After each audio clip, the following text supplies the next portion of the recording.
Hola a todos, bienvenidos a la clase de hoy correspondiente a séptimo básico, el cual vamos a hablar sobre el mundo mediterráneo y la Hélade.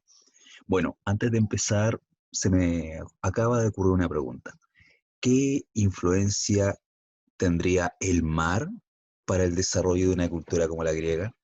Eso lo vamos a ver a partir de este instante.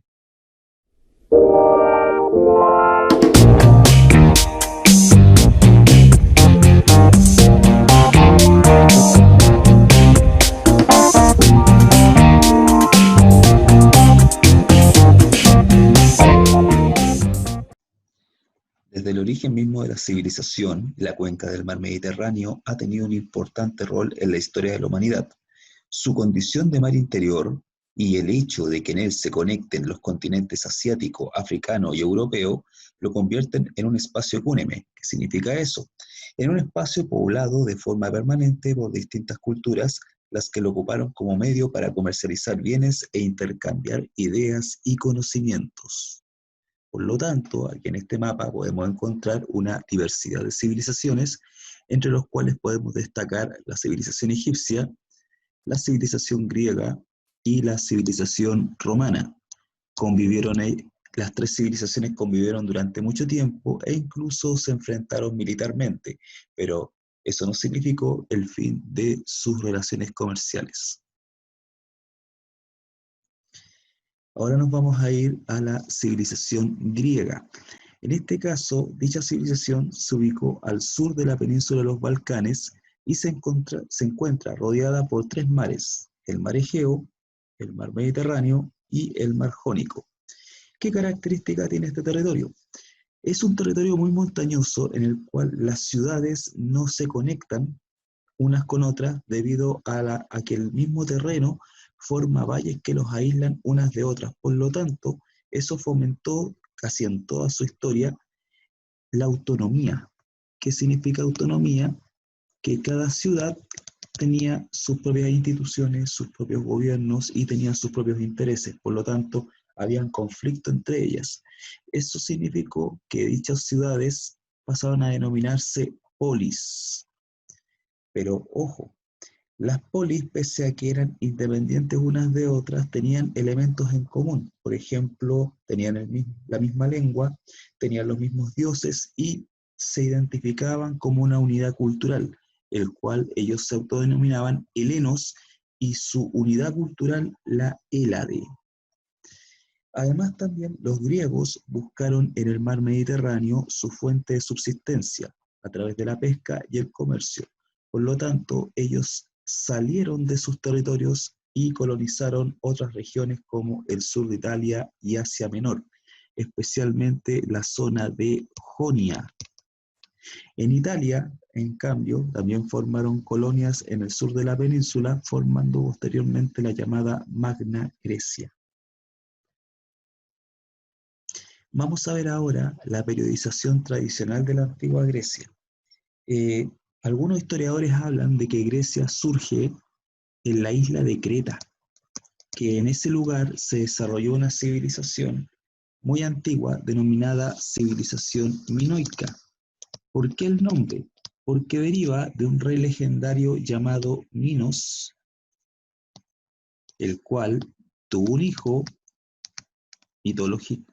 mitológico denominado el Minotauro, que era un personaje mitad hombre, mitad toro, el cual al nacer su padre lo encerró y posteriormente lo utilizó como una carta de fuerza ante las demás ciudades, el cual les exigía tributos, que eran generalmente 10 doncellas y 10 mancebos que los llevaban a Creta para ser devorados por este animal mitológico. Pero en este caso, esta civilización duró hasta el siglo XV antes de Cristo y colapsó debido a fenómenos naturales y a una invasión proveniente desde Grecia. Posteriormente surge otra civilización también asociada entre la mitología y la realidad, que fue la civilización micénica. Esta civilización se desarrolló en Grecia continental y lo que más se destaca fue que se produjo la guerra de Troya. generalmente lo asociamos con el caballo de Troya, con el rapto de Helena, con la aparición de héroes como Aquiles, Héctor, el cual fue un conflicto que mezcla, por ejemplo, elementos netamente comerciales con elementos mitológicos. Por lo tanto, está dentro de las penumbras. ¿Qué ocurre a partir del siglo XII a.C.? Esta civilización micénica colapsó debido a una invasión proveniente desde el norte, el cual estuvo liderado por un pueblo llamado los dorios, quienes se instalan en todo el territorio griego y sometieron a los pueblos locales. Por lo tanto, la primera etapa histórica de la antigua Grecia se le conoce como la época oscura. ¿Por qué la época oscura? Porque no quedó ningún registro de ese periodo y duró aproximadamente 300 años. La segunda etapa de la historia griega se le conoce como la época arcaica. Aquí está asociado generalmente al concepto de la Hélade, debido a lo siguiente. Muchas ciudades griegas estaban recién formándose y vivieron penurias económicas, lo que obliga a sus habitantes a optar por la migración. Muchos abandonaron sus ciudades y se establecieron en otros territorios fuera de Grecia. Por lo tanto, se expande la cultura griega por toda la cuenca del Mediterráneo. Por lo tanto, esta comunidad, la Hélade, solamente se reunía cada cierto periodo de tiempo, especialmente en fiestas religiosas, entre los que se destacan los Juegos Olímpicos. ¿En qué consistían los Juegos Olímpicos?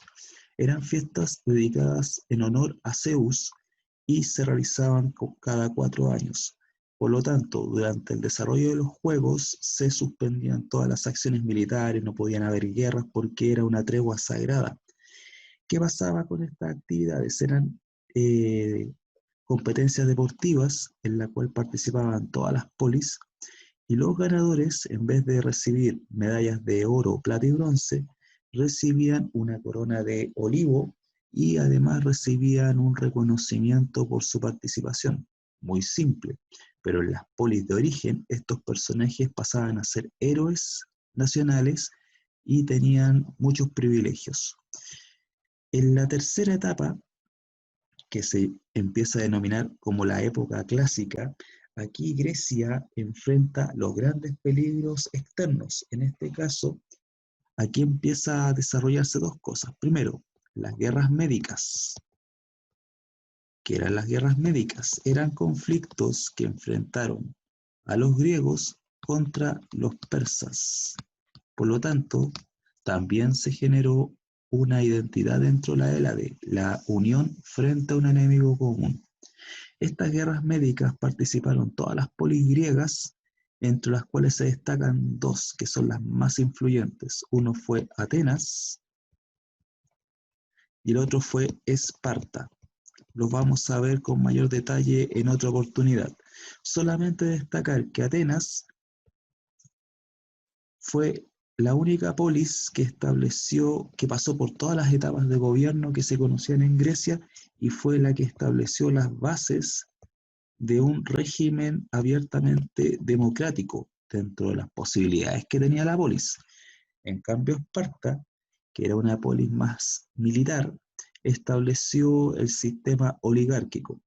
Posteriormente, ambas ciudades rivalizaron por el dominio del territorio y terminaron enfrentándose entre ellas y finalmente Atenas fue derrotada por Esparta, lo que conllevó a un periodo de hundimiento político y peleas entre las ciudades, pero digamos que contradictoriamente fue el mejor periodo cultural que tuvo Grecia, debido a la cantidad de obras que perduran hasta el día de hoy como testimonio del periodo glorioso que tuvo dicha civilización.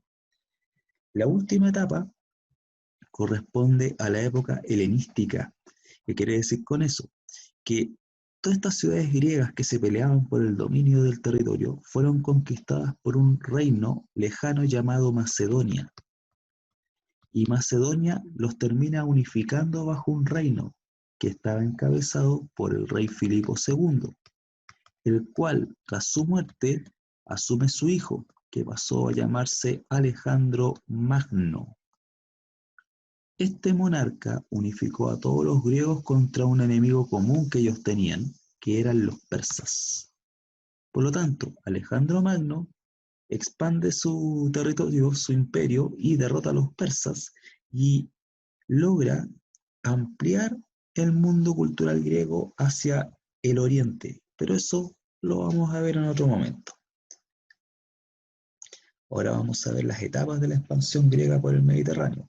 Como les dije anteriormente, en este mapa se presenta la migración griega desde su territorio original, que era Grecia propiamente tal, se expandió hacia todos los extremos del mar Mediterráneo. Si ustedes se fijan, la mayor cantidad de colonias se establecieron en el sur de Italia, el cual pasó a denominarse Magna Grecia.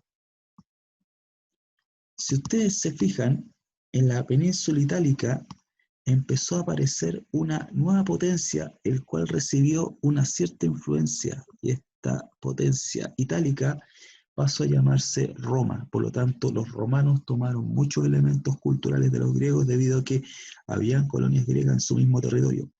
Pero también hubo presencia griega en África, especialmente en Egipto.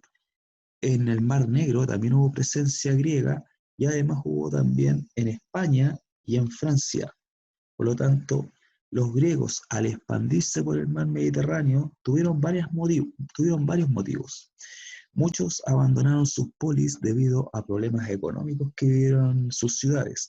Otros huyeron por motivos políticos o fueron desterrados por orden de sus gobernantes, y otros literalmente fueron a comerciar con otros pueblos que ellos no conocían. Normalmente, las polis instalaron en otros territorios colonias que eran habitantes que salían de su polis, pero que tenían cierto grado de autonomía. Esas colonias se llamaban apoiquías, pero también se instalaron factorías comerciales, que solamente eran 3 o 4 casas que se instalaban en un puerto determinado, en un territorio extranjero, y se dedicaban a vender productos griegos. Esas factorías comerciales pasaron a llamarse emporion. Por lo tanto, los griegos instalaron colonias o apoiquías en algunas partes del Mediterráneo y en otras solamente factorías comerciales o emporiones. Eso generó una difusión de la cultura griega por el Mediterráneo, por lo tanto podemos encontrar presencia griega no solamente en Grecia, sino que en lugares tan lejanos como Asia, en lugares tan lejanos como Egipto, o en España o en Francia. Al entrar en contacto con otras culturas, los griegos tomaron elementos como la escritura griega literalmente viene de los fenicios, pero además también reforzaron su propia identidad, demostrándose que ellos eran superiores culturalmente a otros pueblos. Cuando ocurre en este caso las guerras médicas contra los persas se demuestra eso. Los griegos siempre manifestaban que eran superiores culturalmente y que ellos eran de un nivel intelectual mejor que los llamados bárbaros, porque ellos fueron los que bautizaron los pueblos extranjeros con esa denominación. Por lo tanto, clave la identidad cultural. No olviden que eso se le conoce también como la Hélade. Además, también aumenta el intercambio comercial y se desarrolla un nuevo sector social, tanto en las colonias como en las polis griegas, que pasaban a ser los comerciantes, los que junto a los artesanos que se enriquecieron gracias a sus actividades, empezaron a exigir mayor participación política en las polis. Antiguamente, en el periodo que nos estamos refiriendo, gobernaba solamente la aristocracia, pero ese concepto lo vamos a ver en otra clase. El momento en que los griegos, vuelvo a reiterar, demostraron su unión ante problemas externos se dio durante las guerras médicas. Las guerras médicas, volvemos a repetir, fueron conflictos que enfrentaron a las polis griegas versus el imperio persa. El imperio persa, actualmente Irán, era un imperio oriental que abarcaba gran parte del continente asiático. Volvemos a reiterar que los griegos, al considerarse una cultura superior, miraban despectivamente a los persas los veían como pueblos sometidos, inferiores. Por lo tanto, además de pelear por su libertad, de la cual ellos se sentían amenazados, también era una demostración de pelea entre la civilización, que ellos mismos se definían como tales, versus la barbarie. Esto significó que tras las guerras médicas en las cuales Grecia triunfó sobre los persas, se estableció una hegemonía ateniense. ¿Qué significa hegemonía? La hegemonía tiene que ver con el concepto de dominio de una polis sobre otras. Por lo tanto, tras las guerras médicas, hubo una polis que ganó, que fue en este caso Atenas. Y Atenas estableció su propio estado con varias polis satélites llamado la Liga de Delos. En cambio, Esparta, aquí tenemos Atenas y aquí tenemos Esparta, pese a que estaban muy cerca, no tenían contacto terrestre, por lo tanto solamente su contacto era marítimo. Esparta era la potencia militar, en cambio Atenas era la potencia marítima, por lo tanto hubo una rivalidad quién podía quedarse con todo el territorio griego. Por lo tanto, entre Atenas y Esparta hubo un conflicto llamado las Guerras del Peloponeso, el cual termina con el triunfo de Esparta sobre Atenas, el cual tuvo una hegemonía de un cierto periodo de tiempo. Posteriormente, hubo otras polis que se rebelaron contra los espartanos, lo derrotaron y hubo un periodo de guerras internas, que finalmente termina, como les dije en la evolución histórica, con la conquista de Grecia por parte de Macedonia y su posterior unificación. Y la otra etapa que lo coloqué acá como para demostrar o para presentar la evolución cultural de Grecia fue la etapa helenística. Como les comenté anteriormente, fue la última etapa y además fue la más importante ya que está asociada a la figura de Alejandro Magno. Como les comenté anteriormente, Alejandro Magno fue rey de Macedonia y había sucedido a su padre Filipo II. Por lo tanto, una vez que controla Grecia, unifica a todos los griegos contra su enemigo común, que en este caso era el imperio persa, que se encuentra acá. Por lo tanto, Alejandro invade el imperio persa, pero lo invade por etapas. Por lo tanto, lanza una campaña que duró aproximadamente más de 10 años. Por lo tanto, hizo todo este recorrido derrotando a los persas y apoderándose de todas las ciudades más importantes del imperio y llevó a conquistar en su totalidad y llegar incluso hasta la India. Fíjense, hasta la India, pues chiquillos. Eso significa que Alejandro logró dominar gran parte del mundo conocido, para que vean. Y en este caso, después de más de 10 años de lucha, sus soldados no lo siguieron más allá y Alejandro decidió devolverse. Se instala en Babilonia, que pasó a ser la capital de su nuevo imperio, y muere súper joven a los 33 años. Pero ojo, él no dejó ningún heredero porque al morir su imperio, que fue el más grande hasta el momento conocido, se disolvió en reinos pequeños encabezados por sus generales. En síntesis, ¿qué importancia dejó este imperio helenístico encabezado por Alejandro Magno?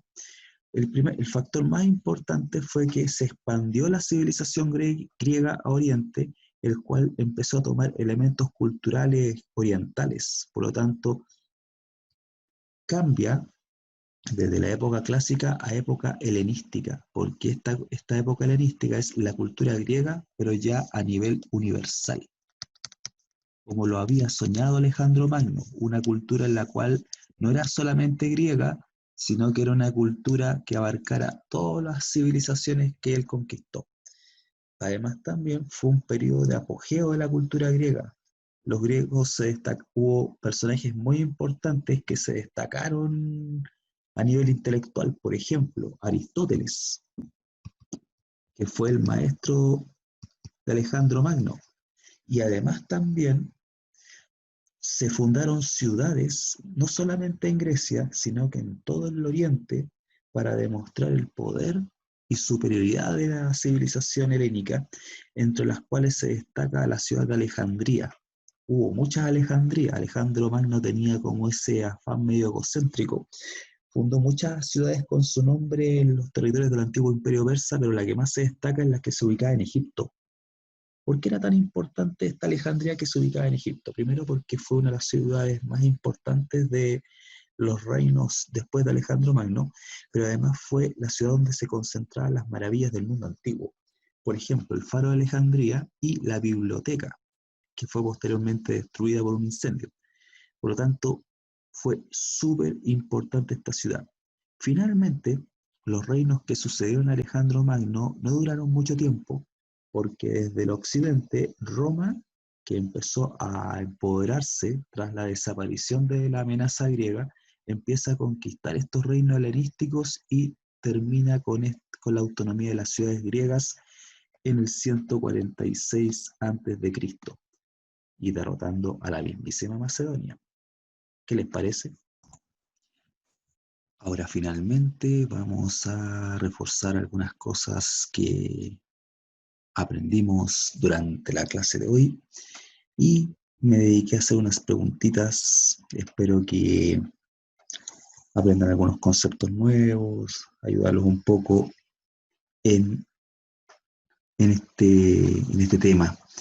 Bueno, la primera pregunta dice, ¿qué influencia cultural recibieron los griegos de Fenicia? Tenemos la acuñación de monedas, el sistema decimal de pesos y medidas, tenemos el alfabeto silábico y tenemos las esculturas con forma humana. Si se acuerdan, muchachos, los fenicios aportaron específicamente con el alfabeto, porque si ustedes tienen en algún momento la oportunidad de comparar el alfabeto griego con el fenicio, son muy similares. Por lo tanto, los griegos eran rivales comerciales de los fenicios y en vez de enfrentarse militarmente, en muchas oportunidades colaboraron. Por lo tanto, los fenicios hicieron un préstamo a través de su escritura y los griegos lo adoptaron y le hicieron algunas modificaciones. Por lo tanto, esa sería como la principal influencia que recibieron los pueblos griegos. Por lo tanto, el alfabeto es clave. Por lo tanto, esa sería la respuesta correcta. La siguiente es un trozo de un historiador griego que es uno de los padres de la historia, que se llamó Tucídides. Lo vamos a leer. Dice: cuando tras mucho tiempo al fin Grecia entró en una paz estable y ya no sufría migraciones, envió fuera colonias y los atenienses colonizaron Jonia y las más de las islas, mientras que los peloponesios colonizaron la mayor parte de Italia y Sicilia y algunos lugares del resto de Grecia. Todas estas colonias fueron fundadas después de la guerra de Troya. Ojo, según el texto aquí ya está hablando de que Grecia entró en un periodo de paz, ya no sufrió invasiones, al referirse a las invasiones les dice migraciones, por lo tanto aquí habla del periodo de expansión colonial fuera de su territorio, o sea, de la expansión de colonias. Por lo tanto, aquí habla de que los atenienses se fueron a Jonia, que está frente a Grecia, lo separa el mar Egeo, y las islas cercanas, por lo tanto fue una colonización súper cercana. En cambio, los espartanos, que vivían en el Peloponeso, colonizaron Italia, Sicilia y algunos otros lugares de Grecia que estaban más cerca de ellos. Por lo tanto, todo eso ocurrió después de la guerra de Troya. Esa es más o menos como la interpretación de lo que dice el texto. Entonces, ¿dónde se ubicaba Jonia, que fue colonizada por los atenienses? ¿Se encontraba en Sicilia? No, porque aquí en el texto menciona que Sicilia estaba en Italia, por lo tanto fue colonizada por los peloponesios, no por los atenienses. Asia Menor, sí, Jonia estaba en Asia Menor, fue colonizada por los atenienses porque les quedaba casi al frente, había que cruzar el mar Egeo y se instalaban en esa zona. Jonia actualmente sería Turquía. Egipto les quedaba muy lejos. Aparte que Egipto en esa época, en el siglo, si es que no me equivoco, 13 antes de Cristo, Egipto seguía siendo una potencia de temer, por lo tanto una probable invasión griega iba a ser un fracaso. Y el norte de África, lo mismo. O sea, los griegos generalmente salieron de sus territorios debido a la escasez de recursos. No tenían lugares para cultivar, lugares para pastorear, y decidieron viajar a otros lugares que tuvieran mayor cantidad de espacio para la agricultura. Por lo tanto, irse al norte de África era como morir de sed, era puro desierto. Y la última pregunta es un mapa. Aquí tenemos la presentación de la colonización griega, así que eso ténganlo presente. Observen muy bien. La pregunta dice, ¿dónde hubo mayor concentración de colonias griegas? Aquí hay 4 alternativas.